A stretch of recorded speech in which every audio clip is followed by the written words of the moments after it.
নমস্কার বন্ধুরা, আজকে আমি আবার একটা রেসিপি নিয়ে হাজির হলাম। আজকে করব মটর কড়াই ঘুগনি।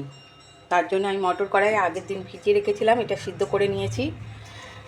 আর মটর কড়াই যা যা লাগবে তার জোগাড় করে নিয়েছি। এখানে কুচি কুচি করে আলু নিয়ে নিয়েছি, এখানে 5 ফোড়ন, গোটা গরম মশলা, শুকনো লঙ্কা, এখানে গুঁড়ো গরম মশলা, এখানে একটু টমেটো সস, যেহেতু নিরামিষে হবে, কাশ্মীরি লঙ্কা গুঁড়ো, হলুদ, 2টো কাঁচা লঙ্কা চিড়ে দিয়েছি, এখানে আদা জিরে ধনে বেটে নিয়েছি, 2টো টমেটো কুটে নিয়েছি আর ধনেপাতা।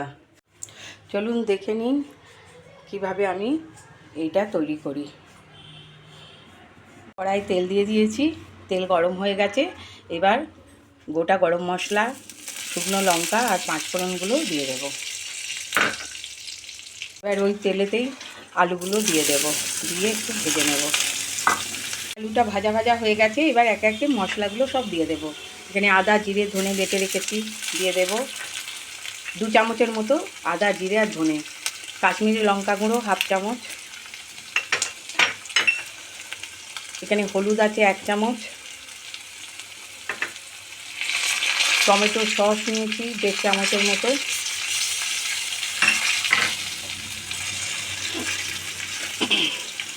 টমেটোগুলো দিয়ে দেব, দিয়ে ভালো করে কষে নেব। সামান্য জল দিয়ে দিয়ে মশলাটা কষে নিতে হবে যতক্ষণ না মশলা থেকে তেল ছাড়ছে।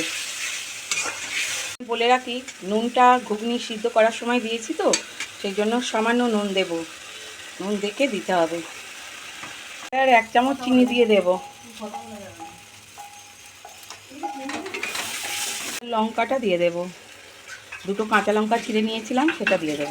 এখানে আলু সিদ্ধ করে চটকে রেখেছিলাম, এই আলুটা দিয়ে দেব, দিলে গ্রেভিটা একটু ঘন হয়, খেতেও বেশ টেস্টি হয়।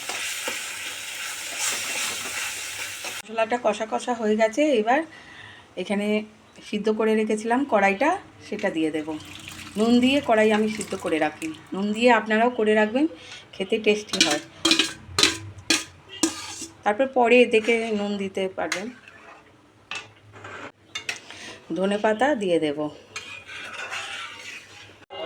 ঘুগনিটা হয়ে গেছে। এবার লাস্টে গরম মশলা দিয়ে নামিয়ে নেব।